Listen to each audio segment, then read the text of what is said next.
Dear friends and students, welcome to our YouTube channel. और मैं आज आप लोगों को BSc third year mathematics chapter number 2 जिसमें आपको बताना है कि कौन सा दिए गए सदिशों का कौन सा निकाय रैखिकता परतंत्र है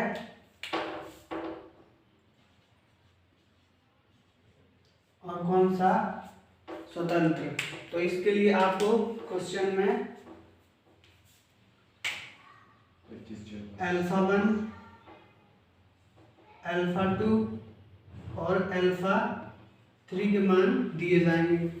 और जैसे ही आपको अल्फा 1, अल्फा 2, अल्फा 3 के मान दिए जाएंगे तो फिर आप उसमें कोई तीन सदिश A1, A2 और A3 को आप सदिश F के क्षेत्र A1, A2 सदिश क्षेत्र A में है, तो आपकी समीकरण जो बनेगी वो A1 alpha 1 plus A2 alpha 2 plus A3 alpha 3 equal to 0। जब आप इस इक्वेशन में अल्फा 1, अल्फा 2, अल्फा 3 के मान रखेंगे और तीन समीकरण बनाएंगे। तीन समीकरण बनाने के बाद आप लिखेंगे कि आव्यूहों के दिए गए सदिशों के गुणांक आव्यूह से। जैसे गुणांक आव्यूह बनाएंगे तो आपको तीन समीकरण मिलेंगे और फिर आप वहां से इसमें मान रख करके आप पहले ये तीन समीकरण बनाएंगे। तीन समीकरण बनाने के बाद फिर आपको क्या करना है, फिर आपको लिखना है आव्यूह दिए गए समीकरणों के गुणांक आव्यूह से। जैसे आप कोई आव्यूह बनाएंगे, जैसे ही आप कोई आव्यूह बनाते हैं और उस आव्यूह को बनाने के बाद में फिर आप उसका डिटर्मिनेंट निकालिए।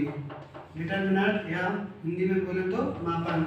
इस मापांक को निकालिए और मापांक निकालेंगे और यदि मापांक 0 के बराबर है तो हम कहेंगे कि वह रैखिकता परतंत्र है। और यदि मान लीजिए आपने डिटर्मिनेंट निकाला और वो 0 के बराबर नहीं है तो फिर क्या होगा, तो वह रैखिकता स्वतंत्र होगा। और यदि आपने मापांक निकाला और मापांक आपका यानी डिटर्मिनेंट आपका 0 के इक्वल आ गया तो आप कहेंगे कि आव्यूह की जाति फिर कितनी, मतलब जितने बाई जितने का होगा उतनी नहीं होगी। जैसे 3/3 का होगा तो आव्यूह की जाति 3 नहीं होगी, फिर 3 से कम होगी। फिर आप उसको आगे सॉल्व करेंगे। तो देखिए इस टाइप के क्वेश्चन ये हो गया आपकी रैखिकता स्वतंत्र की कंडीशन। और रैखिकता स्वतंत्र में यदि डिटर्मिनेंट 0 हो गया तो फिर आपकी जो A1 का मान आएगा वो 0 के बराबर नहीं होगा और A2 का मान आएगा जब आप समीकरण को सॉल्व करेंगे तो भी वह 0 के बराबर नहीं होगा और A3 का मान निकालेंगे तो भी वह 0 के बराबर नहीं होगा। इस प्रकार से फिर आपकी बात आती है रैखिकता स्वतंत्र की।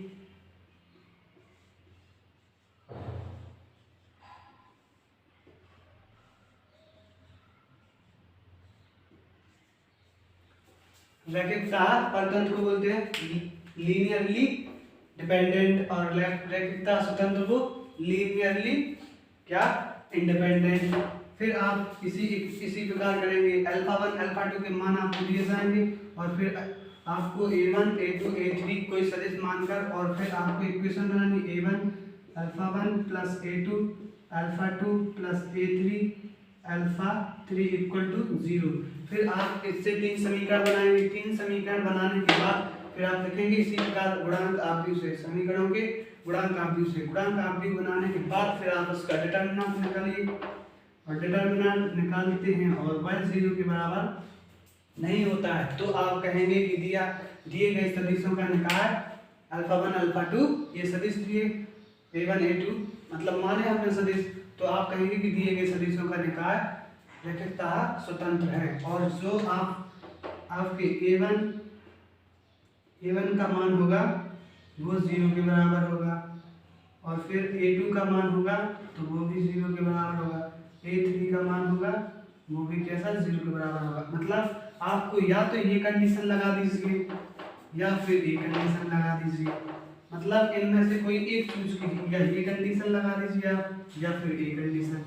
इन दो कंडीशन में से हम किसी भी एक कंडीशन को फुलफिल करा देंगे, ठीक है। अब देखिए आपको एक क्वेश्चन ये क्वेश्चन बताने से आप इस प्रकार के सारे क्वेश्चन कर लेंगे।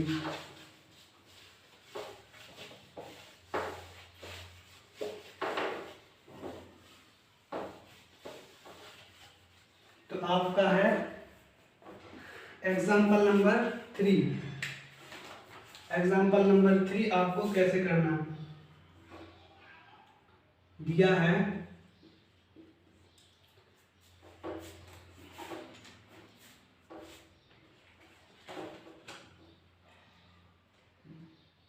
माना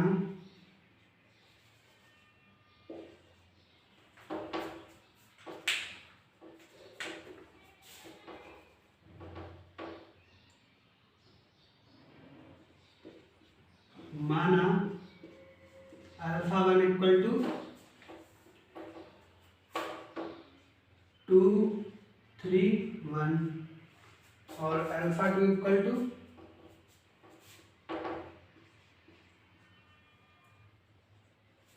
ये आपको अल्फा 2 इक्वल टू -1 4 -2 कितना दिया है -1 4 -2 ये। और फिर अल्फा 3 इक्वल टू कितना दिया है आपको 1 18 और ये दिया है आपको -4। आपको इसे सॉल्व करना और इसे बताना है कि रैखिकता स्वतंत्र है या परतंत्र। तो चलिए आप इसको तो कर लेंगे। यदि हम इसकी प्लस की जगह पर इससे माइनस का कर दें तो क्या होगा, तो फिर हमें क्या होगा देखिए, ये हो गया हमारा। फिर हमने माना A1 A2 A3 किसे एलिमेंट ऑफ F। फिर हमारा अब हम क्या एक इक्वेशन बनाएंगे A1 ये लीनियरली डिपेंडेंट और इंडिपेंडेंट के लिए इक्वेशन होती है A1 alpha 1 plus A2 alpha 2 plus A3 alpha 3 equal to 0। इसमें हमें अल्फा 1 अल्फा 2 और अल्फा 3 के मान रखने हैं। तो रख दीजिए A1 कितना है 2 3 -1 प्लस A2 कितना है -1 4 -2 और A3 कितना है, A3 का मान रख दीजिए आप 1 18 और ये कितना हो गया -4 ये मान रखिए। और इसके इक्वल में 0 है तो इसके इक्वल में ऐसे 3 0 0 ले लीजिए इस प्रकार से आप।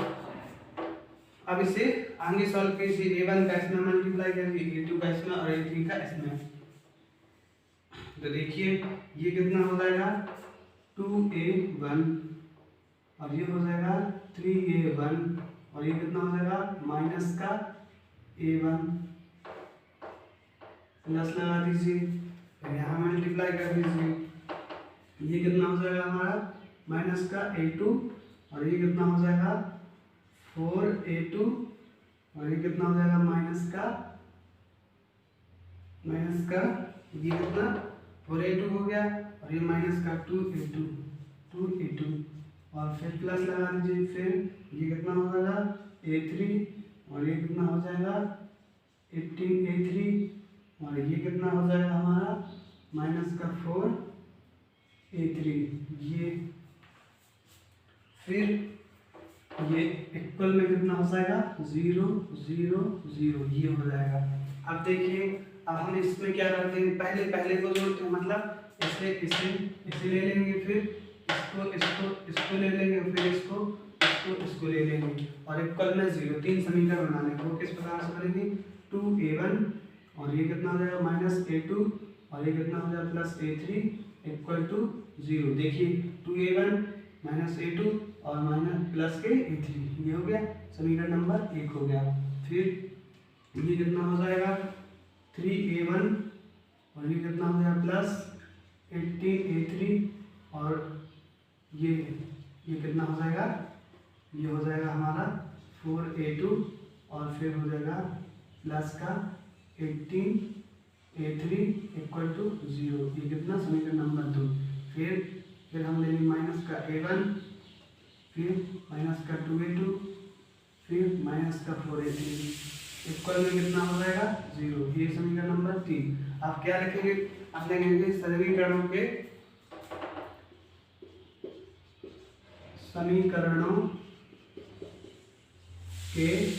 गुणांक आव्यूह से। फिर आप क्या करेंगे? अब आप कोई a बराबर आव्यूह लेंगे इस प्रकार से,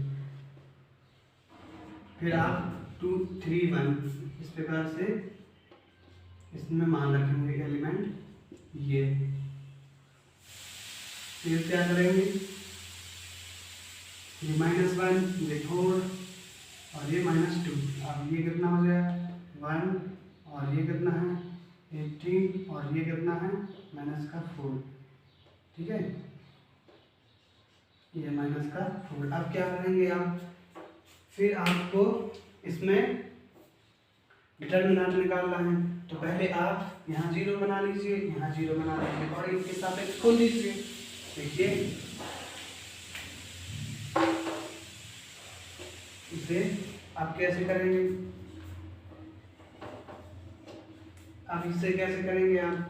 तो फ्रॉम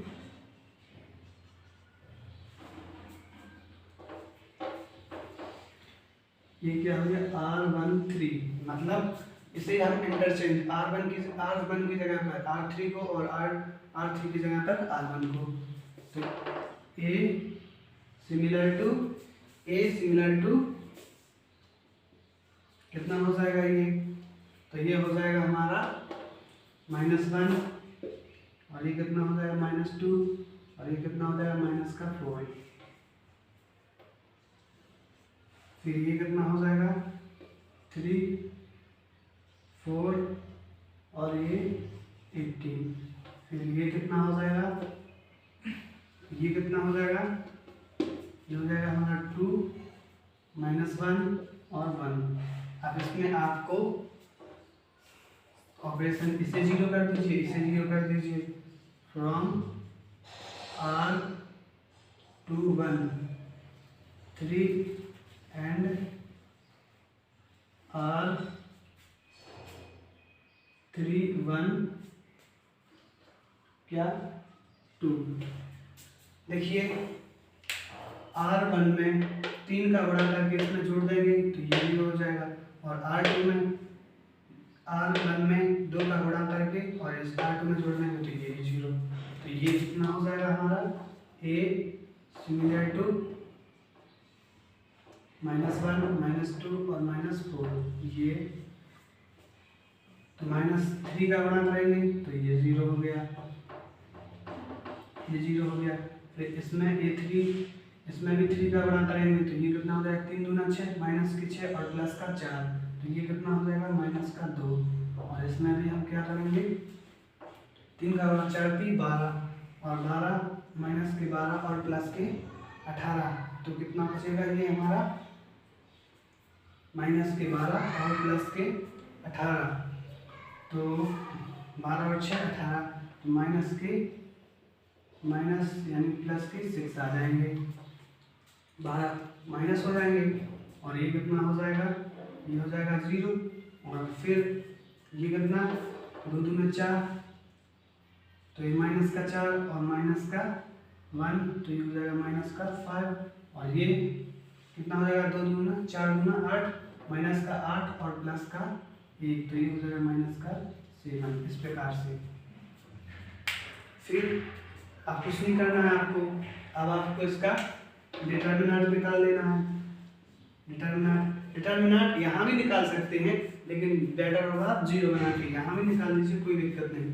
फिर आपको डिटरमिनेंट निकालना है तो 1 -1 ये कितना इसे ये कितना हो जाएगा 7 दूना 14 और ये कितना हो जाएगा 6 पंचे 30 +30 7 दूना 14 और 6 पंचे 30 तो ये कितना आ गया हमारा 14 और 30 यानी 40 और 4 44। तो ये हो गया हमारा determinant of A equal to minus का 44। तो इसका मतलब क्या है, A is determinant is not equal to 0। तो ये क्या हो गया हमारा रैखिकता स्वतंत्र कंडीशन आ गई ना। तो ये हो गया हमारा। और जाति कितनी होगी, जाति कितनी, अब इसकी जाति कितनी होगी 2, जाति ठीक, ओ सॉरी 2 नहीं होगी क्योंकि 3 होगी जाति। यदि 0 आता तो फिर हम कहते कि जाति 3 नहीं, 3 से कम है। अब इसकी जाति 3 और ये कैसा रैखिकता स्वतंत्र। अतः दिए गए सदिशों